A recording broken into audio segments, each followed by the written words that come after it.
ایک یہودی نے حضرت عمر بن خطاب رضی اللہ تعالیٰ عنہ سے کہا کہ اے امیر المومنین، تمہاری کتاب قرآن میں ایک آیت ہے جسے تم پڑھتے ہو، اگر وہ ہم یہودیوں پر نازل ہوتی تو ہم اس کے نزول کے دن کو یوم عید بنا لیتے۔ آپ نے پوچھا وہ کون سی آیت ہے؟ اس نے جواب دیا سورہ مائدہ کی آیت کہ آج میں نے تمہارے دین کو مکمل کر دیا اور اپنی نعمت تم پر تمام کر دی اور تمہارے لیے دین اسلام پسند کیا۔ حضرت عمر رضی اللہ تعالی عنہ نے فرمایا کہ ہم اس دن اور اس مقام کو خوب جانتے ہیں۔ جب یہ آیت رسول اللہ صلی اللہ علیہ وسلم پر نازل ہوئی، اس وقت آپ صلی اللہ علیہ وسلم عرفات میں جمعے کے دن کھڑے ہوئے تھے۔ صحیح بخاری حدیث نمبر 45۔ طلحہ بن عبید اللہ کہتے تھے کہ نجد والوں میں سے ایک شخص حضرت صلی اللہ علیہ وسلم کے پاس آیا، سر پریشان یعنی بال بکھرے ہوئے تھے۔ ہم اس کی آواز کی بن بناہٹ سنتے تھے اور ہم سمجھ نہیں پا رہے تھے کہ وہ کیا کہہ رہا ہے، یہاں تک کہ وہ نزدیک آن پہنچا جب معلوم ہوا کہ وہ اسلام کے بارے میں پوچھ رہا ہے۔ حضرت صلی اللہ علیہ وسلم نے فرمایا کہ اسلام دن رات میں 5 نمازیں پڑھنا ہے۔ اس نے کہا بس اس کے سوا تو اور کوئی نماز مجھ پر نہیں۔ آپ نے فرمایا نہیں، مگر تو نفل پڑھے تو اور بات ہے۔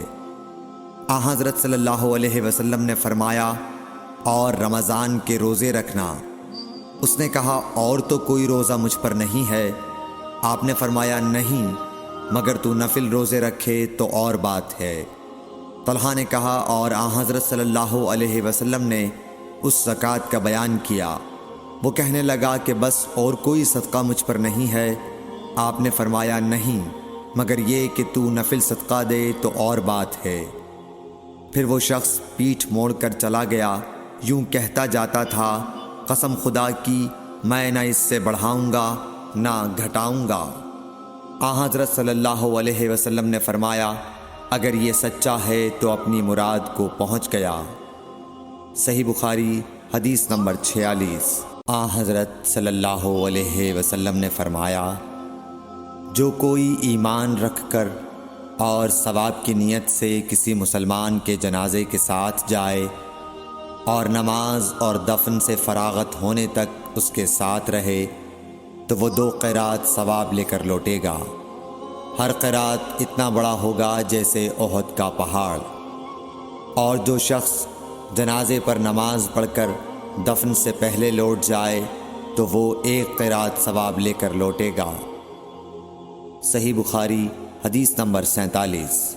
حضرت صلی اللہ علیہ وسلم نے فرمایا کہ مسلمان کو گالی دینے سے آدمی فاسق ہو جاتا ہے اور مسلمان سے لڑنا کفر ہے۔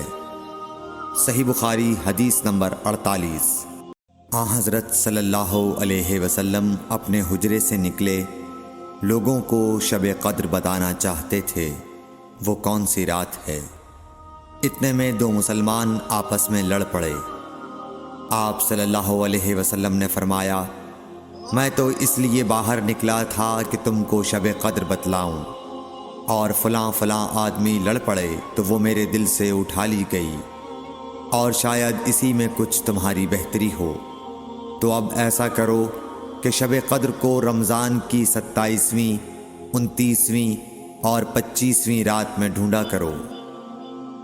صحیح بخاری حدیث نمبر 49۔ ایک دن حضرت صلی اللہ علیہ وسلم لوگوں میں تشریف فرما تھے کہ آپ کے پاس ایک شخص آیا اور پوچھنے لگا کہ ایمان کسے کہتے ہیں۔ آپ صلی اللہ علیہ وسلم نے فرمایا کہ ایمان یہ ہے کہ تم اللہ پاک کے وجود اور اس کی وحدانیت پر ایمان لاؤ، اور اس کے فرشتوں کے وجود پر، اور اس اللہ کی ملاقات کے برحق ہونے پر، اور اس کے رسولوں کے برحق ہونے پر، اور مرنے کے بعد دوبارہ اٹھنے پر ایمان لاؤ۔ پھر اس نے پوچھا کہ اسلام کیا ہے؟ آپ صلی اللہ علیہ وسلم نے پھر جواب دیا کہ اسلام یہ ہے کہ تم خالص اللہ کی عبادت کرو اور اس کے ساتھ کسی کو شریک نہ بناؤ، اور نماز قائم کرو اور زکوٰۃ فرض ادا کرو اور رمضان کے روزے رکھو۔ پھر اس نے احسان کے متعلق پوچھا۔ آپ صلی اللہ علیہ وسلم نے فرمایا، احسان یہ ہے کہ تم اللہ کی عبادت اس طرح کرو گویا تم اسے دیکھ رہے ہو۔ اگر یہ درجہ نہ حاصل ہو تو پھر یہ تو سمجھو کہ وہ تم کو دیکھ رہا ہے۔ پھر اس نے پوچھا کہ قیامت کب آئے گی؟ آپ صلی اللہ علیہ وسلم نے فرمایا کہ اس کے بارے میں جواب دینے والا پوچھنے والے سے کچھ زیادہ نہیں جانتا، البتہ میں تمہیں اس کی نشانیاں بتلا سکتا ہوں۔ وہ یہ ہیں کہ جب لونڈی اپنے آقا کو جنے گی اور جب سیاہ اونٹوں کے چرانے والے دیہاتی لوگ ترقی کرتے کرتے مکانات کی تعمیر میں ایک دوسرے سے بازی لے جانے کی کوشش کریں گے، یاد رکھو قیامت کا علم ان 5 چیزوں میں ہے جن کو اللہ کے سوا کوئی نہیں جانتا۔ پھر آپ صلی اللہ علیہ وسلم نے یہ آیت پڑھی کہ اللہ ہی کو قیامت کا علم ہے کہ وہ کب ہوگی۔ پھر وہ پوچھنے والا پیٹھ پھیر کر جانے لگا۔ آپ نے فرمایا کہ اسے واپس بلا کر لاؤ۔ لوگ دوڑ پڑے مگر وہ کہیں نظر نہیں آیا۔ آپ صلی اللہ علیہ وسلم نے فرمایا کہ یہ جبرائیل علیہ السلام تھے جو لوگوں کو ان کا دین سکھانے آئے تھے۔ صحیح بخاری حدیث نمبر 50۔